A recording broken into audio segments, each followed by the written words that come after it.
ఎన్నాళ్ళు ఈ మూగ భావాలు సెలయేటి తెరచాపలు నాలోని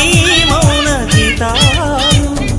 నెమలెమ్మ కనుపాపలు కుడి ఎడమల కుదిరిన కళ ఎదకెదుగాయే ఉలి తగిలిన శిర మనసున సొద మొదలాయే ఈ సప్తవర్ణాల నా స్వప్న రాగాల పాటల్లో ప్రథమాక్షరి ఇది ప్రాణాల పంచాక్షరి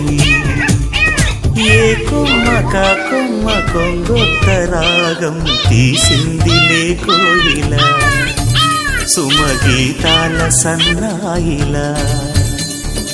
ఏ పువ్వు కా పువ్వు నీ పూజ కోసం పూసిందిలే దివ్వెల నీ పాదాలకే మూవలా ఒక దేవత దివి దిగి వచ్చే ప్రియనేస్తంలాగా ఎదగూటికి అతిథిగా వచ్చే అనుబంధం కాగా మనసాయ